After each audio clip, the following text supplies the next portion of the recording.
1 Corinthians chapter 9, verses 1 through 18. Chapter 9. Burkett notes, our apostle, having in the foregoing chapter exhorted the Corinthians to abridge themselves in the lawful use of their Christian liberty, when it will be prejudicial to weak Christians, in this chapter he propounds his own example for their encouragement and imitation, who, though he was an apostle, and had as great a freedom and liberty as any man in things undetermined by the law of God, yet restrained himself in several cases, which are recorded in this chapter, in which the holy apostle thus expresses himself. Verse 1. Am I not an apostle? Am I not free? Have I not seen Jesus Christ our Lord? Are not ye my work in the Lord? Burkett notes, the first instance which the apostle gives of his freedom and liberty was this, that when he preached the gospel amongst them at Corinth, he had a liberty either to live on the gospel and take maintenance from them for preaching, or to live upon his labor, following his trade of tent-making, according as he saw it best for the furtherance of the gospel. Am I not free? As if he'd said, have I not as good a claim to freedom and Christian liberty as any man? For am I not an apostle, or an extraordinary messenger of Jesus Christ? And though I never saw the face of Christ upon earth, yet have I not seen him and heard him speaking to me from heaven? And is not the conversion of you, the Corinthians, to the Christian faith by my ministry, a fruit and seal of my ministry, a fruit and seal of my apostleship? Now, if I be all this, certainly I have as great a right and claim to the use of Christian liberty as any of you can pretend to have. Yet will I only make use of it for the benefit of others, and for the furtherance of the gospel. Learn we from the apostle's example in abstaining from that liberty and power which God had given him for receiving maintenance from them to whom he preached the gospel, how much it is in the duty and concern of all Christians, to the end of the world, to abstain from the exercise of that liberty and rightful power granted to them by Christ, for avoiding the scandal of the weak and promoting men's spiritual welfare. Verse 2. If I be not an apostle unto others, yet doubtless I am to you, for the seal of mine apostleship are ye in the Lord. Burkett notes, as if he had said, whatever others do, you of all men should not question my apostleship, for you are converted by it. You confirm and ratify my ministry, that it is of God, and the God is in it of a truth. The conversion of sinners and the building up of saints is God's seal to our ministry. Learn hence that there is no such argument to prove a minister sent of Christ as the success of his ministry in the conversion of souls unto God. This is God's seal to his office, that he is a minister called of God and sent by God. Happy those ministers who can say unto their people, ye are our work, and the seal of our apostleship are ye in the Lord. Yet must it not be concluded from hence that a person is not a true minister of Christ because he cannot produce this seal. The good of our ministry is not always known to ourselves, much less published to the world. More good is done many times by the ministry of the word than the minister knows of. The seed sometimes lies long under the clods before it fructifies. What is sown in one minister's time comes up in another's. So one soweth, and another reapeth. But both he that reapeth and he that soweth shall rejoice together. But where this seal can be produced, it is a certain sign that such a minister is sent from God, and that God is with him, and owns him. Yet it must be added that though the success of our ministry to others is a seal of our office and assures us that we are true ministers, yet it is the efficacy of the word we preach upon our own hearts and lives that is the witness of our sanctification and the seal of our salvation. Lord, how sad it will be for any of us to have been instruments for helping of others to heaven by the soundness of our doctrine, and go to hell ourselves for the badness of our example and the wickedness of our lives. Verses 3 through 6. Mine answer to them that do examine me is this: have we not the power to eat and drink? Have we not power to lead about a sister, a wife, as well as other apostles, and as the brethren of the Lord, and Cephas? Or I only and Barnabas? Have not we the power to forbear working? Burkett notes, Here the apostle instances in another branch of his Christian liberty, and that was marriage. He could have taken a wife, as Peter and other apostles did, had he pleased, and have put the church to further charges in maintaining himself a wife and family, as others did, without blame. And he and Barnabas had power for forbearing working for their living and maintaining themselves with their own labor in tent-making. They had power to ask maintenance of the Corinthians if they pleased. But they considered the low circumstances which the church was in and under at that time, and continued both in a single state, and wrought with their hands to maintain themselves, when they might have expected maintenance from the church. Have we not power to lead about a sister, a wife? That is, to marry if we saw fit. Hence learn 1, the lawfulness of the ministers of the gospel marrying, as well as other men. Neither the prophets of the Old Testament, nor the apostles of the New, did abhor the marriage bed, nor judge themselves too pure for an institution of their Maker. The doctrine forbidding marriage to any, which the apostle says is honorable in all, is called a doctrine of the devils. Learn, too, that no Christians, much less ministers, have power, that is, any lawful power, to marry such as are no Christians. Their wives must be their sisters in Christ, that is, Christian women, at least by external and visible profession. 3, that husband and wife ought to be undivided companions to one another. Have we not power to lead about a wife? That is, to take her with us in our travels and journeying from place to place, for our comfort and assistance. Husbands and wives are to be mutual companions, sharers in each other's sorrows, and partakers of one another's comforts. Verse 7. Who goeth a warfare any time at his own charges? Who planteth a vineyard, and eateth not of the fruit thereof? Who feedeth a flock, and eateth not of the milk of the flock? Burkitt notes, as if the apostle had said, as soldiers are paid by those that employ them, and as husbandmen and shepherds live upon the fruits of their labor, so may I and all the ministers of the gospel with me. Where note 1, that the ministerial function is represented here as warfare. The ministers of Christ are spiritual soldiers. They have many enemies to encounter with and contend against. They are also planters, vineyard dressers, husbandmen, shepherds, all which titles given to them to intimate and signify what care and painfulness, what diligence and watchfulness should be found with them. Note 2, that maintenance, a comfortable maintenance from the people, is a due debt to the ministers of the gospel, who labor in the word and doctrine among them. Who planteth a vineyard, and eateth not of the fruits thereof? This is the first argument which our apostle here makes use of to prove the minister's maintenance a duty taken from the law of nations, equity, and custom, which do appoint and allow in soldiers, vine dressers, and shepherds, yea, to all that labor for the use of others in their respective callings, a due reward of wages. What soldier goes to war at his own charges? Verses 8 through 10. Say I these things as a man, or saith not the law the same also? For it is written in the law of Moses, Thou shalt not muzzle the mouth of the ox that treadeth out the corn. Doth God take care for oxen? Or saith he, It altogether for our sakes?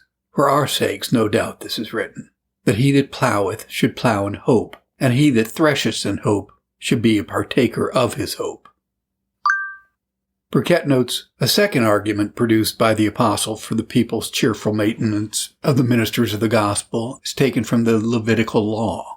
Say I these things as a man, or saith not the law the same also?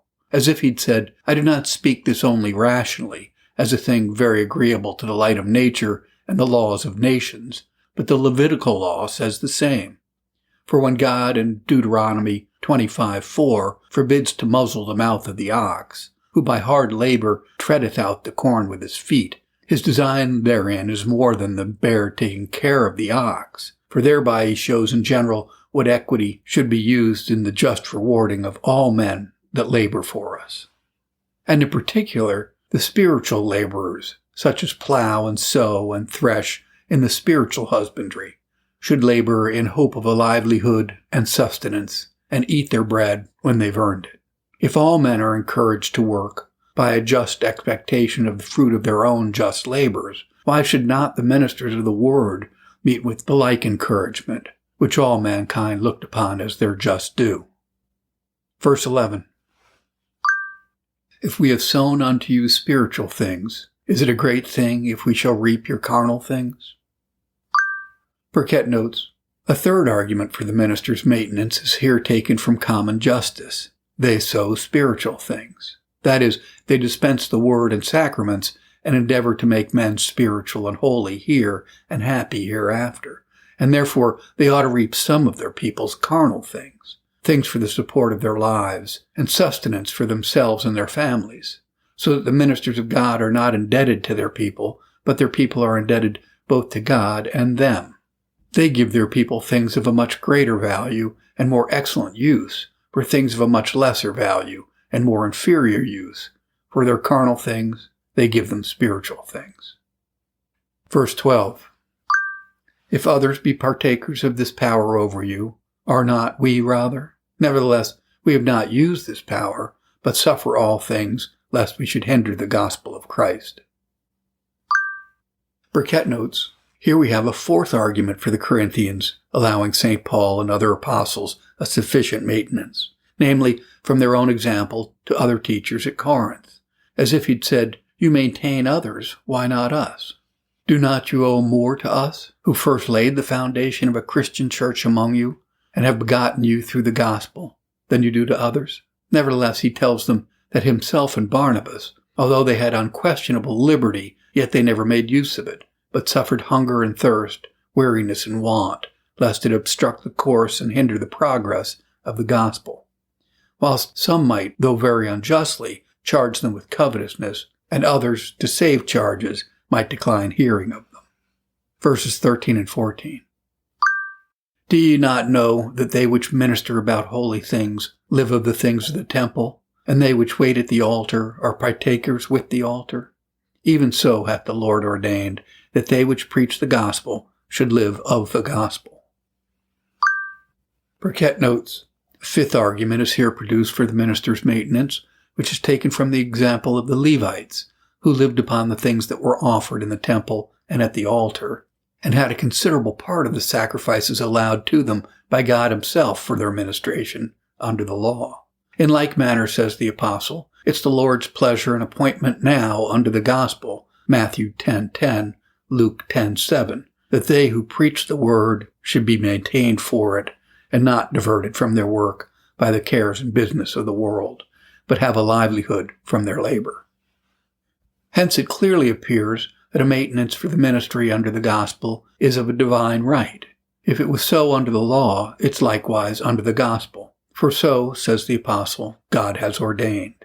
God's will in this matter is the same under the New Testament as it was under the Old, and as maintenance in general is of divine right, so tithes may make thus far a claim to be of that nature, that it is believed the wisdom of men cannot find out any better expedient than by them to support a ministerial maintenance for the preachers of the gospel to the end of the world. Verse 15. But I have used none of these things, neither have I written these things, that it should be done so unto me. For it were better for me to die than that any man should make my glorying void. Burkett notes, the apostle, having thus asserted his liberty, now shows his great moderation in the use of it. Although he had a liberty to marry and to demand maintenance for his ministry as well as others, yet he denied himself in both. The apostle was charged by false teachers that he preached the gospel for his own profit and advantage, whereas he gloried in the contrary, that he made the gospel without charge, looking upon it as his great honor, that he could and did preach the gospel freely, for sincere ends, and not out of sinister respects, and professes he had rather die by starving than lose the advantage of glorying. Now, the inference which St. Paul draws from all this discourse of his declining the use of his lawful liberty is this: if I, your minister, for your profit and the advantage of the gospel, abate of my own just right and unquestionable liberty, why should you not abate of yours in the keeping of eating things offered unto idols to keep your weak brother from destroying his soul by sinning against God? Verses 16 and 17. For though I have preached the gospel, I have nothing to glory of, for necessity is laid upon me. Yea, Woe is unto me if I preach not the gospel. For if I do this thing willingly, I have a reward. But if against my will, a dispensation of the gospel is committed unto me. Burkitt notes, that which the apostle glories in is not his bare preaching of the gospel, but his preaching of it freely and without maintenance. For, says he, though I preach the gospel, that has nothing singular in it. Others do it as well as myself, and I am bound to do it as well as others. For necessity is laid upon me, by special call and command from Christ, so to do. Yea, woe is unto me for my disobedience to Christ in the heavenly vision, Acts 26, if I preach not the gospel. Now if I do this thing willingly, that is, freely, without demanding anything of you for my pains, which I might do, I have a reward, that is, a special reward from God, and may glory in it. But if I preach unwillingly, demanding a maintenance for my pains, and refusing to preach without it, all that can be said is this, that a dispensation of the gospel is committed to me, and so in preaching I only discharge a trust of which I cannot boast or glory.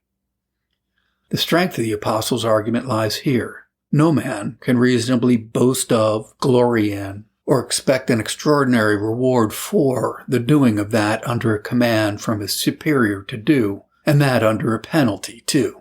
Now this was his case. Necessity was laid upon him to preach the gospel, but no necessity but what he laid upon himself to preach it freely. Therefore, for him to do it without demanding any reward from them for doing it, this made it a matter of glorying to him, which he declares he'd rather die than any should take from him. But was it the apostle's own glory that he was thus fond of and concerned for, that he had rather lose his life than lose it? No, it was the glory of God, the honor of the gospel, that was so inexpressibly dear unto him. The great apostle did, upon pure principles of faith and love from his heart and soul, design the glory of God, pursuant to which he did cheerfully and willingly apply himself to the preaching of the gospel, waiting upon God for his acceptance and reward, without expecting any wages, as he might, from them, his Corinthian converts.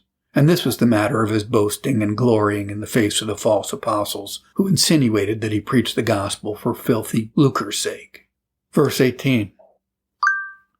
What is my reward then? Verily, that when I preach the gospel, I may make the gospel of Christ without charge, that I abuse not my power in the gospel.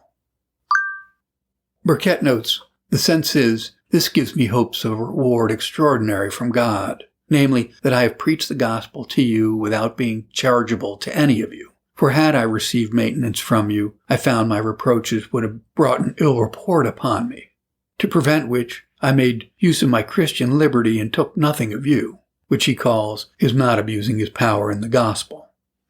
Learn hence, 1. That ministers, generally speaking, lawfully may expect, yea, require maintenance from their people to whom they preach the gospel.